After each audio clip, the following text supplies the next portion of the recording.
बच्चों, पिछली तासिका के समय कक्षा 7वीं में हिंदी विषय को लेकर हमने अन्याय का विरोध इस पाठ का अध्ययन किया। इस पाठ का अध्ययन करते समय हमने जूलिया अन्याय कैसे सहती है और गृहस्वामी इस अन्याय का विरोध जूलिया क्यों नहीं करती, इसके बारे में पन्ना नंबर 43 पे अन्याय का विरोध इस पाठ का अध्ययन किया। पाठ का अध्ययन करने के बाद पन्ना नंबर 46 पर जो शब्दार्थ है, इन शब्दार्थों का अध्ययन करेंगे तथा पाठबोध के माध्यम से मौखिक तथा लिखित प्रश्नों के उत्तर है, साथ में आशय स्पष्ट करें।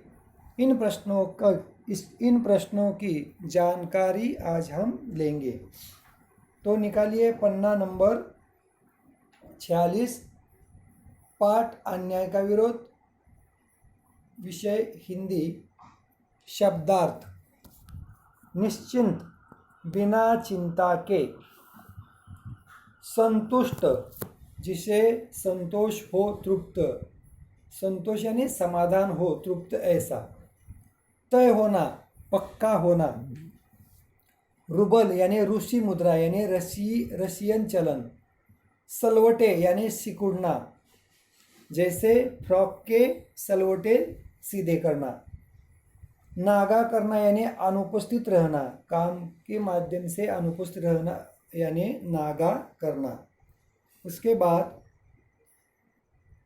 दबी जबान, बहुत धीरे बोलना, अनर्थ, हानि या बुरी घटना, ठूसना, जबरदस्ती डालना,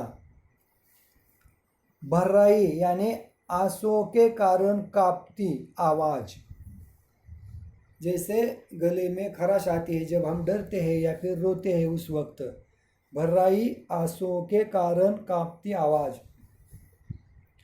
विनीत, विनय से भरी,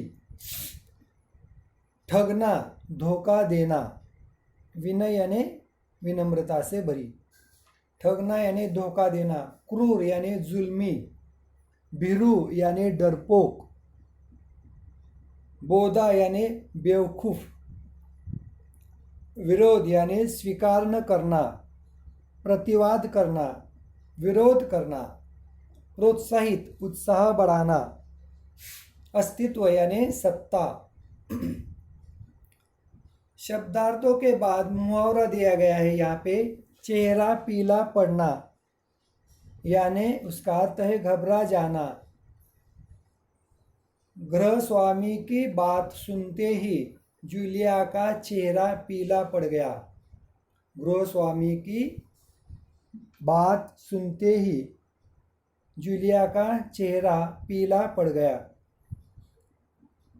इसके बाद पाठबोध रूपी प्रश्न यहाँ पे दिए गए हैं। पाठबोध के अंतर्गत मौखिक तथा लिखित प्रश्न दिए हैं। इन प्रश्नों के उत्तर हम देखेंगे, इन सवालों के जवाब हम देखेंगे। जैसे इन प्रश्नों के उत्तर दे, आंसर दिस क्वेश्चंस। मौखिक प्रश्न, उसमें क, जूलिया गृहस्वामी के यहाँ क्या काम करती थी?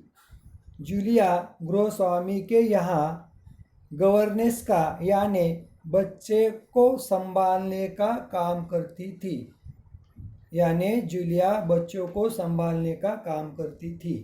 ख, गृहस्वामी ने जूलिया की तनख्वाह कितनी निश्चित की थी? गृहस्वामी ने जूलिया की तनख्वाह 40 रूबल तय की थी। ग, गृहस्वामी ने जूलिया की तनख्वाह में से कितने रूबल काट लिए थे? गृहस्वामी ने जूलिया की तनख्वाह में से 41 रूबल काट लिए थे। गृहस्वामी जूलिया को क्या समझाना चाहते थे? गृहस्वामी जूलिया को समझाना चाहते थे कि समाज में रहना है तो अन्याय का विरोध करना चाहिए, न कि उसके खिलाफ बुद्धू, डरपोक तथा भीरू बनकर जीना ये उचित नहीं है। यह बात गृहस्वामी जूलिया को समझाना चाहते थे। गृहस्वामी जूलिया को अन्याय का विरोध करना तथा समाज में रहना है तो बुद्धू, डरपोक, भीरू होकर नहीं रहना है, अन्याय का विरोध करना है, यही बात समझाना चाहते थे। आगे, लेखक के अनुसार स्वर परिवर्तन करके इन अनुच्छेदों को उच्च स्वर में पढ़े। जैसे यहाँ पे दो वाक्य दिए गए, जैसे मैं क्रोध से डैश डैश धन्यवाद। दूसरा वाक्य अपने स्वर डैश डैश स्थान नहीं। यानी सूचना के अनुसार, लेखक के अनुसार स्वर परिवर्तन करके इन अनुच्छेदों को उच्च स्वर में पढ़े। जैसे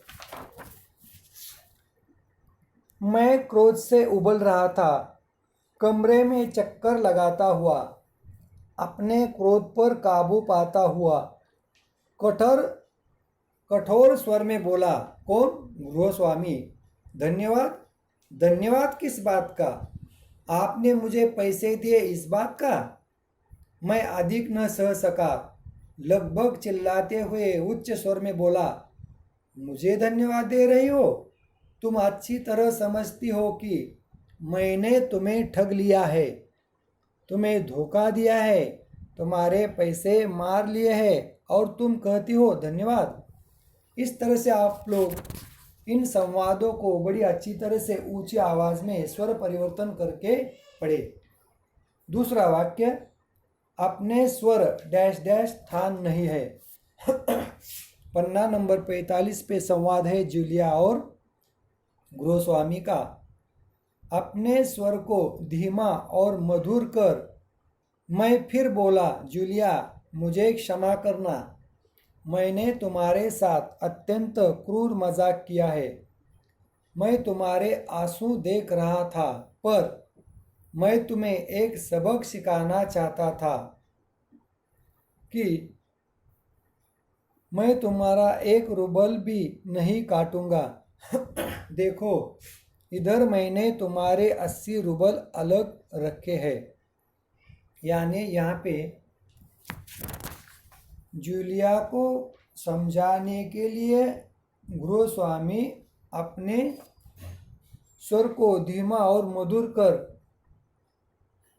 फिर बोलते हैं, जूलिया मुझे क्षमा करना, मैंने तुम्हारे साथ अत्यंत क्रूर मजाक किया है। मैं तुम्हारे आंसू देख रहा था, पर मैं तुम्हें एक सबक सिखाना चाहता था। मैं तुम्हारे 1 रूबल भी नहीं काटूंगा। इस तरह से संवाद आप लोग अच्छी तरह से स्वर में परिवर्तन करके पढ़ सकते हैं। मौखिक प्रश्नों का उत्तर देखने के बाद हम लिखित प्रश्नों की ओर बढ़ेंगे। पहला प्रश्न क, लिखित प्रश्नों में जूलिया के किन गुणों के कारण गृहस्वामी जूलिया से संतुष्ट थे? जूलिया के इन गुणों के कारण गृहस्वामी संतुष्ट थे क्योंकि जूलिया बच्चों की देखभाल बड़ी ईमानदारी और मेहनत से करती थी, दिन भर काम करती थी और वह बच्चों को रात में प्रेम भाव से उन्हें अच्छी शिक्षा देती थी। इस बात से गृहस्वामी उससे संतुष्ट थे। आगे का प्रश्न ख, जूलिया की किस बात से गृहस्वामी परेशान थे? जूलिया की किस बात से गृहस्वामी परेशान थे?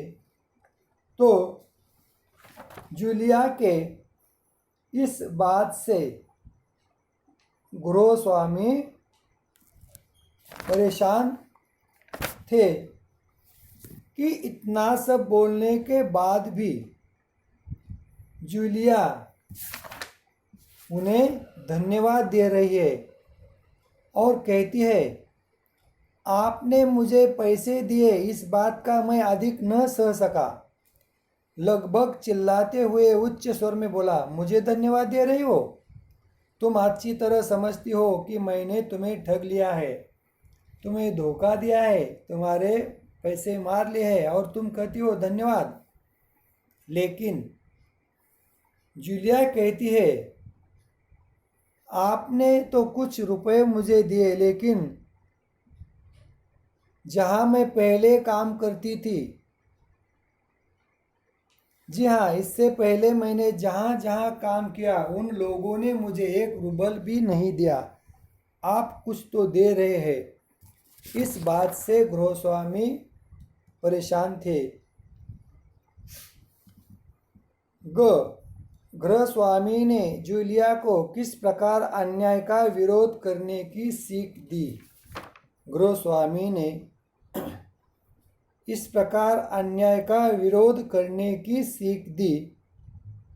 कहा, अन्याय का विरोध न करे और बस चुपचाप सब सहन करता जाए।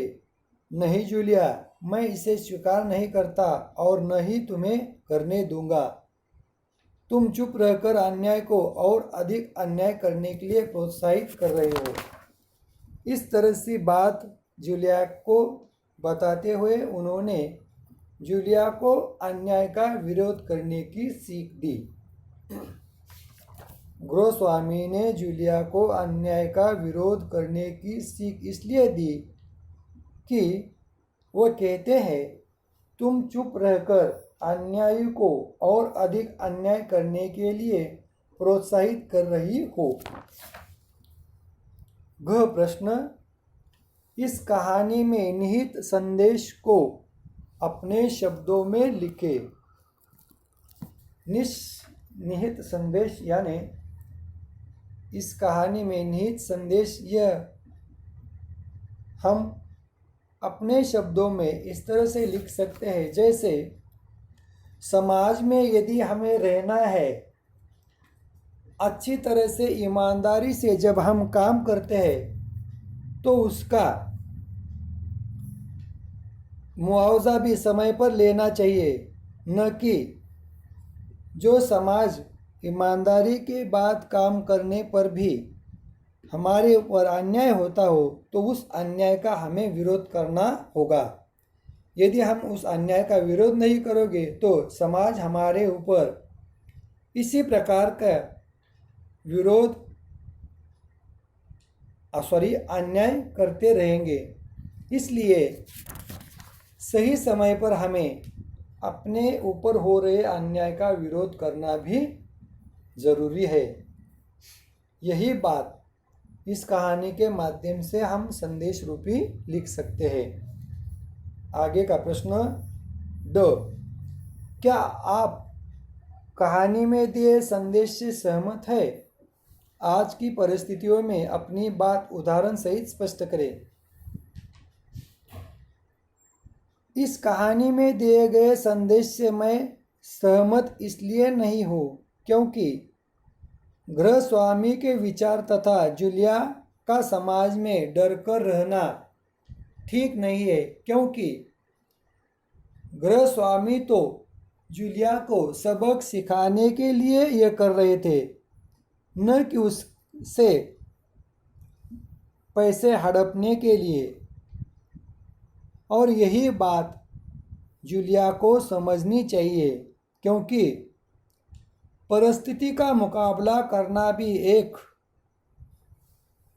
समझदारी है। इसलिए इस कहानी में ये संदेश हम ले सकते हैं कि समाज में यदि हमें अच्छी तरह से जीवन जीना है, समाज के साथ ईमानदारी से काम करना है, तो जहाँ कहीं भी हमारे ऊपर अन्याय होता है उस अन्याय का विरोध हमें करना है। जैसे यही विरोध करने के लिए गोस्वामी जूलिया को सीख दे रहे थे। मौखिक तथा लिखित प्रश्नों के उत्तर सुनने के बाद हम पन्ना नंबर 47 यानी 47 पर दूसरा प्रश्न आशय स्पष्ट करें एक्सप्लेन क तुम अच्छी तरह समझती हो कि मैंने तुम्हें ठग लिया है। गोस्वामी के पैसे यानी रूबल काटने पर भी जूलिया उन्हें धन्यवाद देती है। उस वक्त जूलिया को समझाते हुए गोस्वामी कहते हैं, मुझे धन्यवाद दे रही हो? तुम अच्छी तरह समझती हो कि मैंने तुम्हें ठग लिया है, तुम्हें धोखा दिया है, तुम्हारे पैसे मार लिए हैं और तुम कहती हो धन्यवाद। इस तरह से जब संवादों के माध्यम से गोस्वामी जूलिया को समझाते हैं, उस वक्त ये वाक्य कहते हैं। क के बाद ख, भला इंसान कहलाने के लिए क्या यह जरूरी है कि सब सहन कर लिया जाए? जूलिया को सबक सिखाने के लिए उन्होंने कहा, जूलिया को सबक सिखाने के लिए उन्होंने कहा, मैंने तुम्हारे साथ अत्यंत क्रूर मजाक किया है। मैं तुम्हारे आंसू देख रहा था, पर मैं तुम्हें एक सबक सिखाना चाहता था। मैं तुम्हारा एक रूबल भी नहीं काटूंगा। देखो इधर मैंने तुम्हारे 80 रूबल अलग रखे हैं। इस तरह से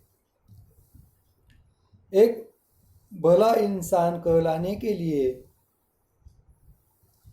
यह जरूरी है कि सब सहन कर लिया जाए। यही बात जूलिया को गोस्वामी अपने संवादों के माध्यम से बताते हैं। समाज में यदि रहना है, बुद्धू डरपोक कायर बनकर नहीं रहना है। जहाँ अन्याय होता है उस वक्त उस अन्याय का हमें विरोध करना है। क ख के बाद ग, अपने अस्तित्व को बनाए रखने के लिए तुम्हें लड़ना होगा। जब गोस्वामी अन्याय का विरोध करने की बात जूलिया को करते हैं और कहते हैं, अन्याय सह के तुम अन्याय करने के लिए प्रोत्साहित कर रही हो, उस वक्त वे कहते हैं, अपने अस्तित्व को बनाए रखने के लिए तुम्हें इस निर्मम तथा हृदयहीन संसार से लड़ना होगा। अपने अस्तित्व को बनाए रखने के लिए तुम्हें इस निर्मम तथा हृदयहीन संसार से लड़ना होगा, वरना इसी तरह समाज में तुम्हारे ऊपर अन्याय होगा। इस तरह से अन्याय का विरोध इस पाठ का अध्ययन करने के बाद हमने शब्दार्थ, मुहावरा, पाठबोध के माध्यम से मौखिक, लिखित तथा आशय स्पष्ट करे इन प्रश्नों के उत्तर हमने लिए हैं।